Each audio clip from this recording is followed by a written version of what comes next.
Assalamualaikum warahmatullahi wabarakatuh. Perkenalkan, saya Reza Nur Afiati. Di sini saya dari kelompok 2 akan menjelaskan bagian yang pertama mengenai proses pemilihan Abu Bakar dan Umar bin Khattab.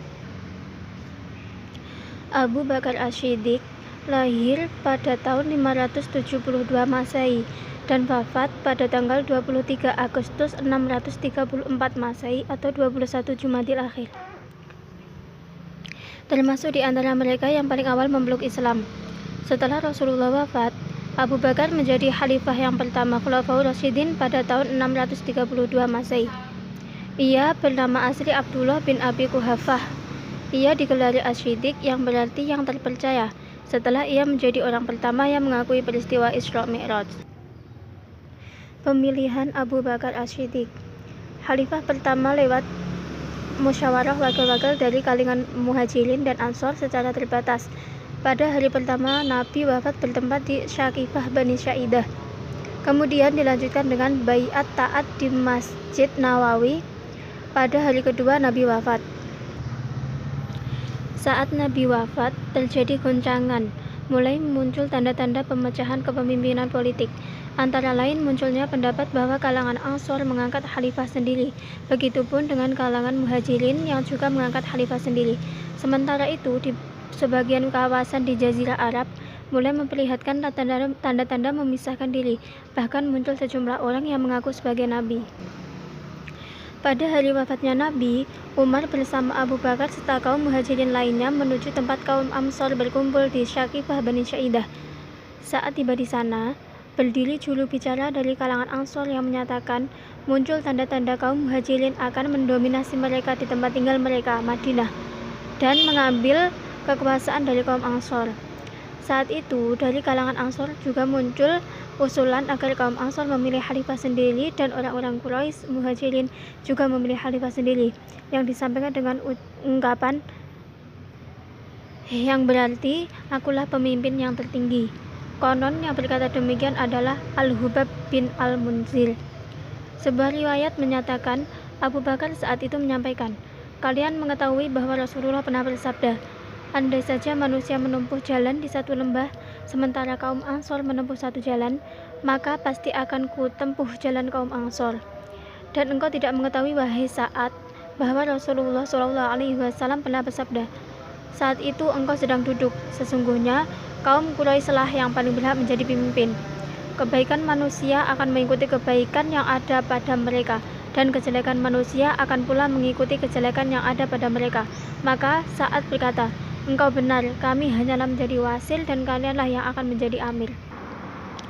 Kitab Fathul Ar-Rabbani menyatakan, soal baiat itu Abu Bakar mengatakan menerima pembaiatan itu karena takut fitnah akan datang, yaitu murtadnya orang-orang Arab setelah wafatnya Nabi. Beberapa saat sebelum wafatnya, Umar menjelaskan hal ihwal baiat kepada Abu Bakar itu di Masjid Nabawi. "Demi Allah, kami tidak pernah menemukan perkara yang lebih besar dari perkara baiat terhadap Abu Bakar. Kami sangat takut jika kami tinggalkan mereka tanpa ada yang dibaiat. Maka mereka Ansor kembali membuat baiat. Jika seperti itu kondisinya, kami harus memilih antara mematuhi baiat mereka, padahal kami tidak merelakannya, atau menentang baiat mereka yang pasti akan menimbulkan kehancuran. Maka barang siapa membaiat amir tanpa musyawarah terlebih dahulu, baiatnya dianggap tidak sah, dan tidak ada baiat terhadap orang yang mengangkat baiatnya terhadapnya, keduanya harus dibunuh." Yang kedua, setelah pembaiatan di Syakifah Bani Saidah, keesokan harinya Abu Bakar dibaiat secara umum di masjid. Para sahabat yang sebelumnya hadir di Syakifah juga hadir di masjid. Usai baiat umum, itulah Abu Bakar menyampaikan pidatonya yang terkenal, "Sesungguhnya aku telah dipilih sebagai pemimpin atas kalian, dan bukanlah aku yang terbaik. Maka jika aku berbuat kebaikan, bantulah aku, dan jika aku bertindak keliru, maka luruskanlah aku. Kejujuran adalah amanah, sementara dusta adalah suatu pengkhianatan. Orang yang lemah di antara kalian sesungguhnya kuat di sisiku hingga aku dapat mengembalikan haknya kepada insya Allah." Saat pembaiatan terjadi, Ali, Zubair, dan lain-lain berada di rumah Fatimah. Zubair menuturkan, kami tidak merasa marah kecuali karena kami tidak diikutkan dalam musyawarah pemilihan kalian. Tetapi kami tetap berpandangan bahwa Abu Bakarlah yang paling pantas menjadi pemimpin. Dialah orang yang menemani Rasulullah bersembunyi di dalam gua. Kita telah mengetahui kemuliaan dan kebaikannya. Dialah yang diperintahkan Rasulullah untuk menjadi imam sholat manusia ketika Rasulullah hidup. Saat Abu Bakar dibaiat di masjid, Abu Bakar memerintahkan mencari Ali dan Zubair, yang kemudian keduanya datang dan membaiat Abu Bakar. Ali tidak pernah memisahkan diri dari Abu Bakar dan selalu sholat di belakangnya. Bukhari, Muslim, Abu Dawud, dan Nasa'i meriwayatkan bahwa Ali memperbarui baiatnya kepada Abu Bakar setelah wafatnya Fatimah, 6 bulan setelah Rasul wafat. Kebijakan atau kemajuan yang dicapai pada masa kekhalifahan Abu Bakar As-Siddiq. Yang pertama yaitu perbaikan sosial masyarakat.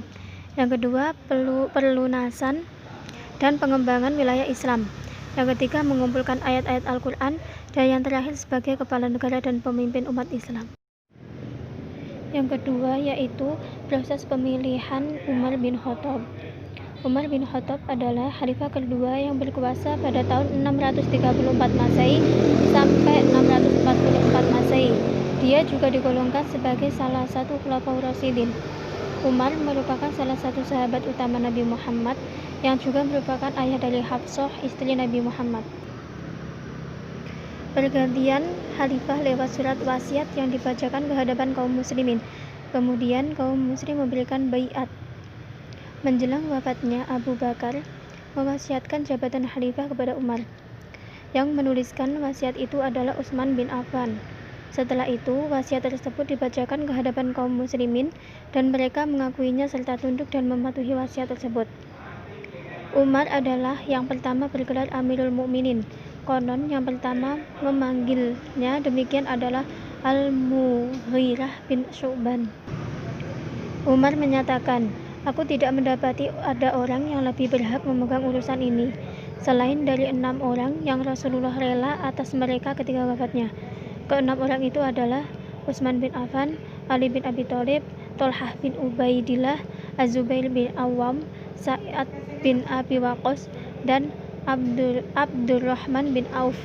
Mereka inilah yang menjadi golongan anggota Majelis Syuro untuk memilih khalifah. Ibnu Hasil dalam Al-Bidayah wal Nihayah menyatakan dengan cara Umar menggabungkan apa yang dilakukan Rasulullah, yaitu tidak menjatuhkan pilihan, dan cara Abu Bakar yang mewasiatkan penggantinya dan menyerahkan perkara pengangkatan khalifah kepada sebuah majelis syuro. Umar tidak menunjuk Sa'id bin Zaid sebagai anggota majelis syuro sebab dia berasal dari kabilah Umar dan dikhawatirkan dia kelak terpilih disebabkan kekerabatannya, namun menyertakan dia menjadi saksi atau proses yang dilakukan panitia 6 tersebut.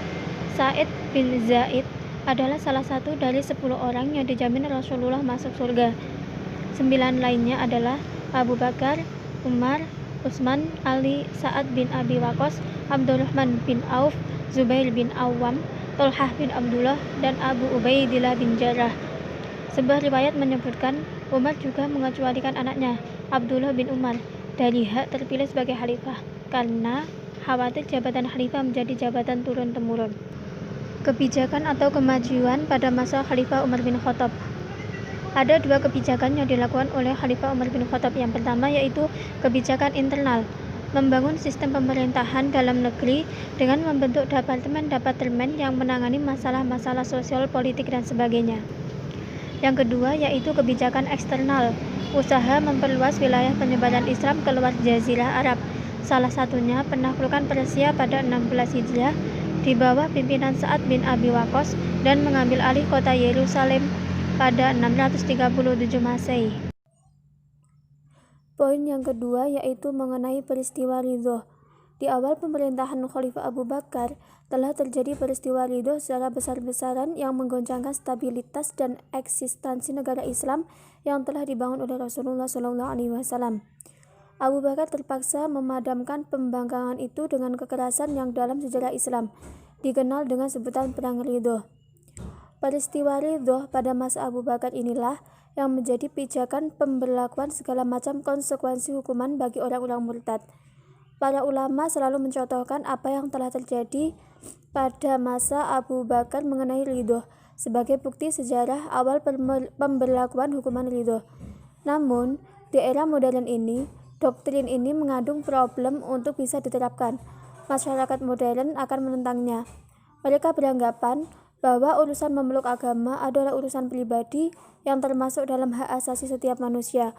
Siapapun termasuk doktrin agama tidaklah boleh melanggar hak asasi orang lain. Sejarah telah merakamkan bahwa peristiwa ridho secara besar-besaran yang menimpa umat Islam sejak zaman Rasulullah SAW dimulakan dengan Musailimatul Kadzab di Yamamah dan para nabi palsu.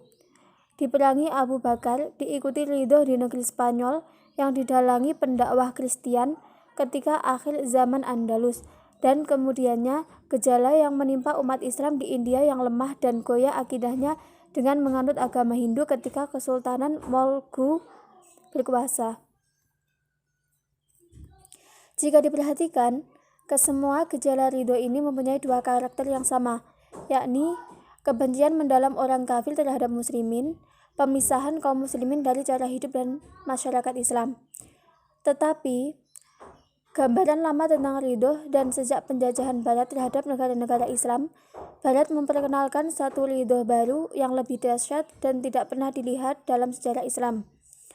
Filsafat Barat ini diasaskan atas dasar tidak percaya pada Tuhan, pencipta alam semesta yang menentukan dan yang mewahyukan, mengingkari kewujudan kiamat, balasan dan azab, mengingkari kenabian, surga dan neraka, mengingkari agama samawi dan semua syariat Allah. Sesungguhnya ia adalah ridho. Ia memasuki rumah-rumah, university, persatuan-persatuan, institusi, dan lain-lain.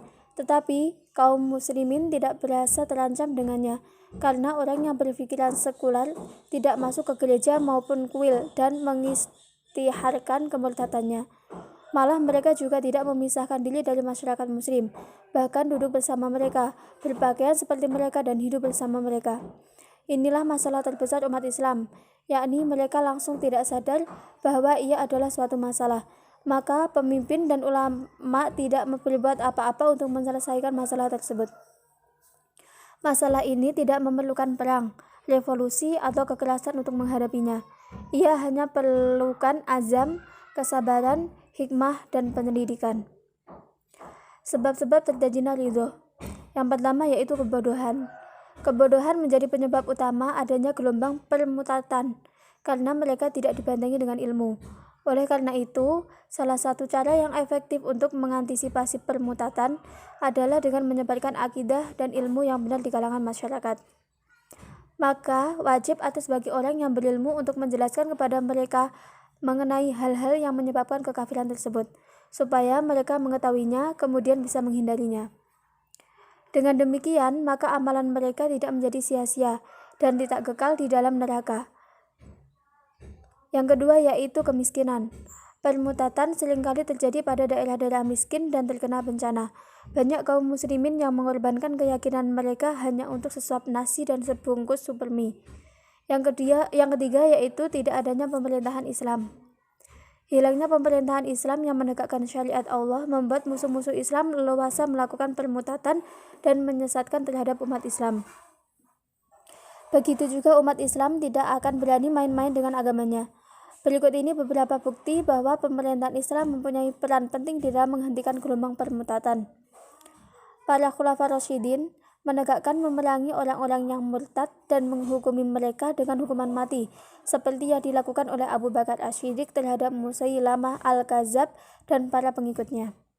Begitu juga yang dilakukan oleh Khalifah Al-Mahdi, sebagaimana diceritakan oleh Ibnu Katsir pada peristiwa yang terjadi pada tahun 167 Hijriah. Yang keempat yaitu Husnul Fikri. Munculnya pemikiran-pemikiran sesat seperti liberalisme, pluralisme, dan sekulerisme tentang mendorong terjadi gelombang kemurtadan di kalangan kaum muslimin. Karena paham-paham tersebut mengajarkan bahwa semua agama sama dan semua orang bebas melakukan perbuatan apapun juga tanpa takut dosa. Saya, Riki Jaya Permatasari, akan menjelaskan perluasan wilayah pada masa Abu Bakar As-Siddiq dan Umar bin Khattab. Yang pertama, perluasan wilayah pada masa Abu Bakar As-Siddiq. Banyak sekali kemajuan-kemajuan yang dilakukan oleh Abu Bakar As-Siddiq, yaitu dengan memperluas wilayah Muslim ke dua bagian. Yang pertama, Persia bagian timur dan Bizantium atau Romawi. Wilayah yang pertama, Persia, meliputi Irak, Suriah atau Syam, dan Jazirah Arab. Dan di sana mengirim dua panglima besar, yaitu Khalid bin Walid dan yang kedua Musana bin Harisah. Wilayah yang kedua yaitu Bizantium atau Romawi. Di bawah 4 panglima perang. Yang pertama, Yazid bin Abu Sufyan ke Damaskus, Amru bin As ke Palestina, Syurahbil bin Hasanah ke Yordania, dan Abu Ubadah bin Jarrah ke Hims. Selanjutnya, perluasan wilayah pada masa Umar bin Khattab. Perluasan ini dibagi menjadi 3 wilayah. Yang pertama, Suriah, yang kedua, Persia, yang ketiga, Mesir. Di kota Suriah ini dipimpin oleh Umar bin Khattab. Dan di Suriah ini salah satu kota kekuasaan Romawi Timur atau disebut juga dengan Bizantium. Dan di Romawi Timur ada beberapa kota. Yang pertama, Damaskus, yang kedua, Yordania, yang ketiga, Yerusalem, yang keempat, Hims, yang kelima, Antioquia. Di kota Damaskus ini, Khalid bin Walid berhasil menguasai wilayah Yordania. Khalid bin Walid dan umat Islam pergi ke Yordania. Dan di sana ada beberapa pasukan yang berjumlah 40.000 pasukan yang dipimpin oleh Siklar.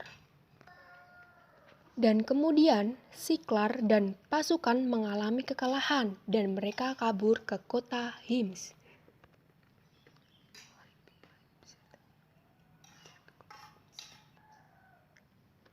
Khalid bin Walid dan seluruh umat muslim mengejar ke kota Hims dan dihadang oleh pasukan Romawi. Dan akhirnya pasukan Romawi mengalami kekalahan dan mereka kabur ke kota Antioquia.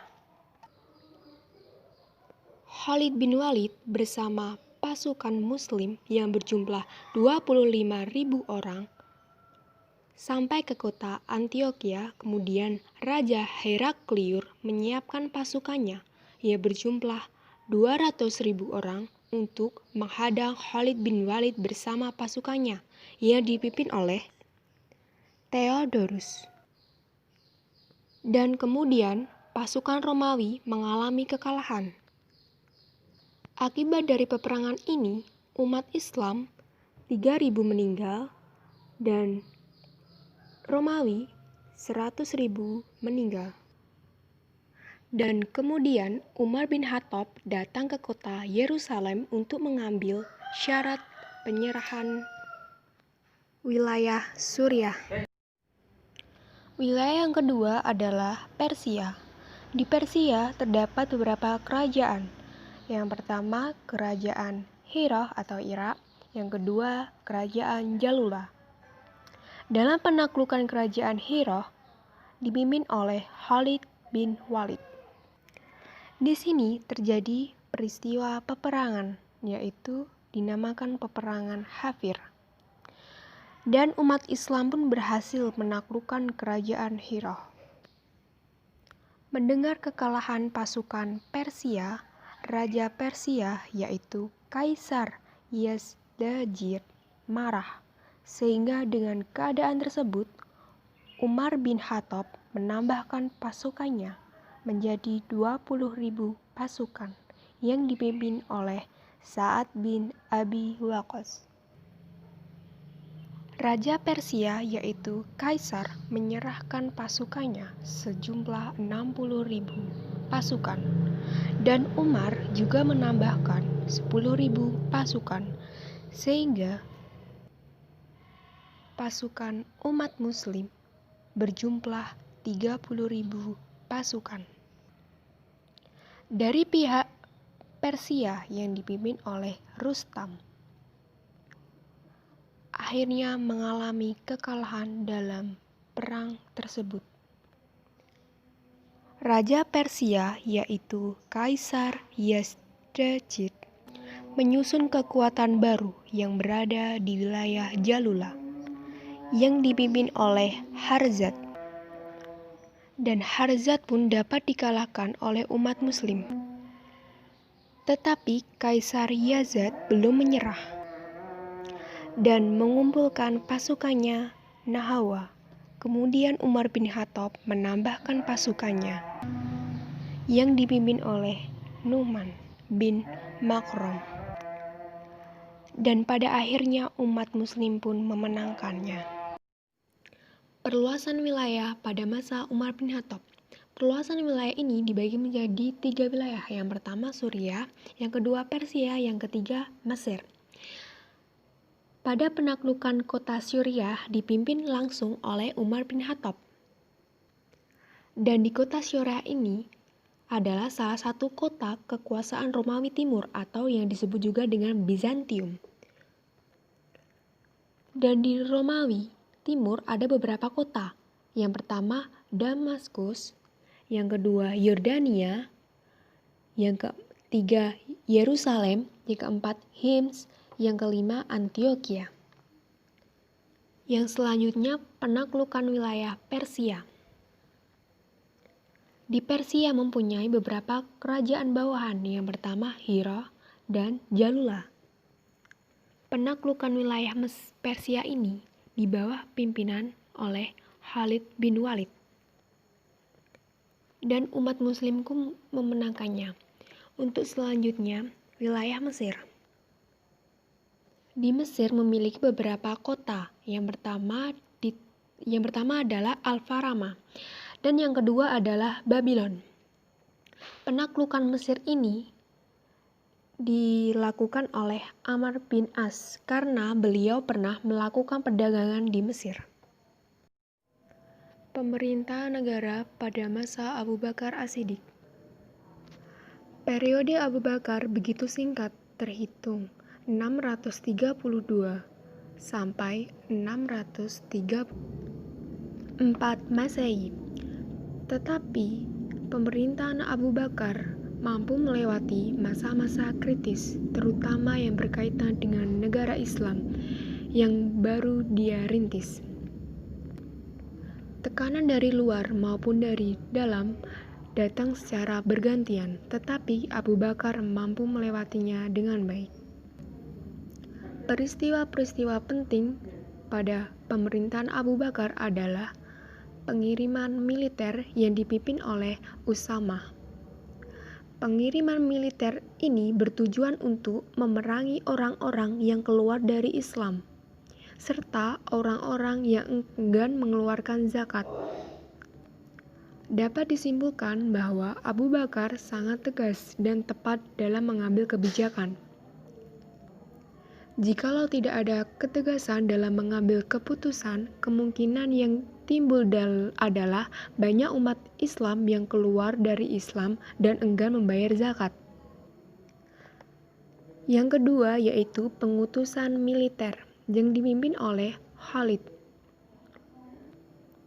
Pengutusan militer bertujuan untuk memerangi orang Islam yang meninggalkan salat, zakat, meninggalkan puasa, dan tidak mau menunaikan ibadah haji. Khalid bin Walid diperintahkan Abu Bakar untuk memerangi Bani Asad dan Bani Ghatafan. Peristiwa ini terjadi pada bulan Jumadil Akhir. Pada tahun 12 Hijriah, Abu Bakar menugaskan Al-Ala bin Al-Hadrami dan pasukannya ke Bahrian. Al-Ala diperintah untuk memerangi orang-orang Bahrain yang keluar dari Islam, mengirim pasukan ke Aman yang dipimpin oleh Ikrimah bin Abu Jahal, juga mengirim pasukan militer pimpinan Al-Mujahir bin Umayyah ke Najir dan mengirimkan pasukan militer pimpinan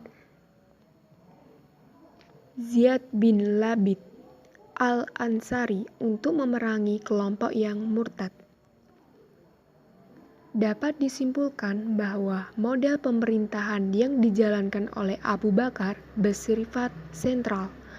Kekuasaan legislatif, eksekutif, dan yudikatif terpusat di tangan khalifah. Jadi, selain menjalankan roda pemerintah, khalifah juga menjalankan hukum, yang dalam menjalankannya masih diutamakan dengan proses musyawarah. Pendapat tersebut mengacu kepada kebijakan yang dilakukan oleh Abu Bakar, seperti perintah memerangi orang murtad, orang-orang yang enggan membayar zakat, serta keputusan untuk mengumpulkan tulisan-tulisan Al-Quran yang masih belum tersusun rapi dan belum dikumpulkan pada satu tempat, yang kesemua kebijakan tersebut selain diputuskan oleh Abu Bakar juga telah dimusyawarahkan dengan para sahabatnya. Abu Bakar As-Siddiq juga membentuk lembaga Bait al-Mal yang didirikan untuk meningkatkan kesejahteraan umum. Lembaga ini dikelola oleh Abu Ubaidah, yaitu sahabat Nabi yang dipercayai dengan gelar Amin al-Ummah, dan juga mendirikan lembaga peradilan yang diketuai oleh Umar bin Khattab. Selain itu, Abu Bakar juga bijak dalam membagi rata harta hasil rampasan perang atau ghanimah. Pemerintah negara pada masa Umar bin Khattab. Prestasi dalam bidang administrasi negara pada masa Umar bin Khattab bisa dilihat dari terbentuknya beberapa lembaga-lembaga pemerintahan dan beberapa upaya yang bertujuan meningkatkan kinerja pemerintahan. Yang pertama, lembaga logistis yang bertujuan untuk mengatur perbekalan untuk prajurit. Yang kedua, pemisahan yudikatif dengan legislatif dan eksekutif dengan mendirikan lembaga-lembaga peradilan di daerah-daerah. Yang ketiga, pembentukan jabatan kepolisian dan pekerjaan umum untuk menjaga keamanan dan ketertiban umum. Ada beberapa lembaga-lembaga yang muncul pada masa Khalifah Umar bin Khattab. Yang pertama, lembaga pelayanan militer. Lembaga ini berfungsi untuk mendistribusikan dana bantuan kepada orang-orang yang terlibat dalam peperangan. Besarnya jumlah dana bantuan ditentukan oleh jumlah tanggungan keluarga setiap penerima dana. Yang kedua, lembaga kehakiman dan eksekutif. Departemen ini bertanggung jawab terhadap pembayaran gaji para hakim dan pejabat eksekutif. Besarnya gaji ditentukan oleh dua hal, yaitu jumlah gaji yang diterima harus mencukupi kebutuhan keluarganya agar terhindar dari praktek suap, dan jumlah gaji yang diberikan harus sama, dan kalaupun terjadi perbedaan, hal itu tetap dalam batas-batas kewajaran. Yang ketiga adalah lembaga pendidikan dan pengembangan Islam. Lembaga ini mendistribusikan bantuan dana bagi penyebaran guru dan juru dakwah. Yang keempat, lembaga jaminan sosial. Lembaga ini menyimpan dana bantuan untuk fakir dan miskin. Tujuan dari departemen ini adalah agar tidak seorang pun di negara ini terabaikan kebutuhan hidupnya.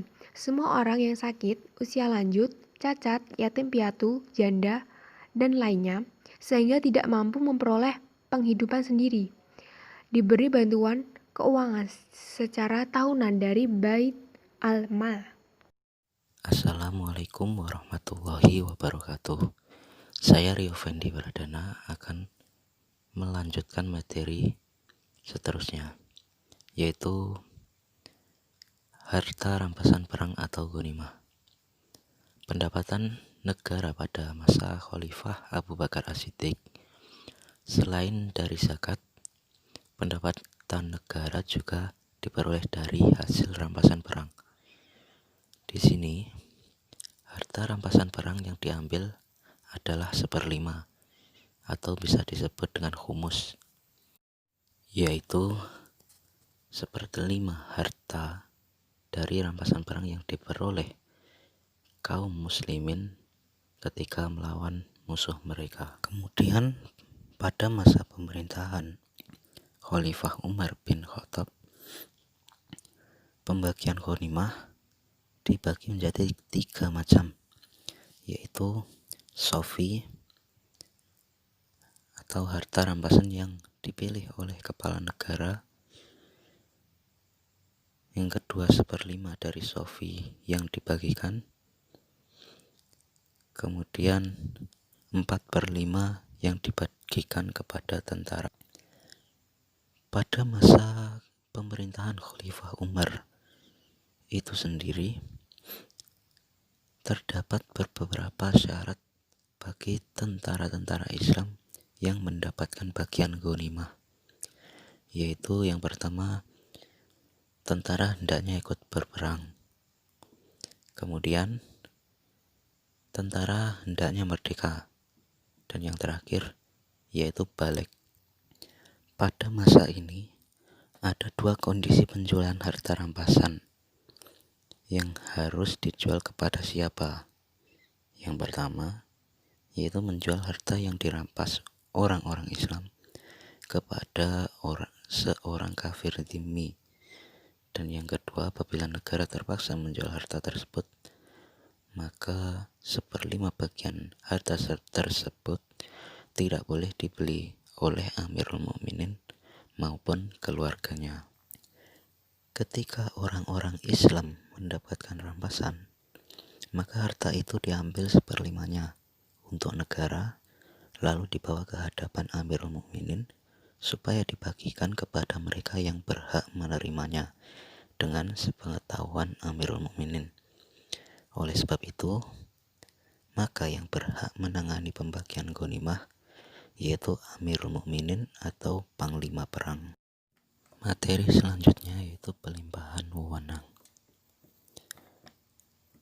Kebijakan yang dilakukan Abu Bakar yaitu mengirim pasukan di bawah pimpinan Usamah bin Zaid untuk memerangi kaum Romawi sebagai realisasi dari rencana Rasulullah ketika beliau masih hidup. Yang kedua, dalam menghadapi kemunafikan dan kemurtatan, Abu Bakar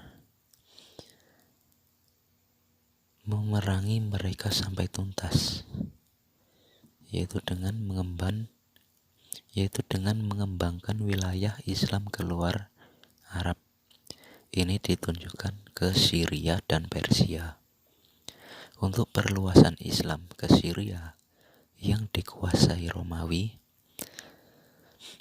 Abu Bakar menugaskan 4 panglima perang, yaitu Yazid bin Abu Sufyan yang ditempatkan di Damaskus, Abu Baidah di Homs, Amir bin As di Palestina, dan Surahbil bin Hasanah di Yordan.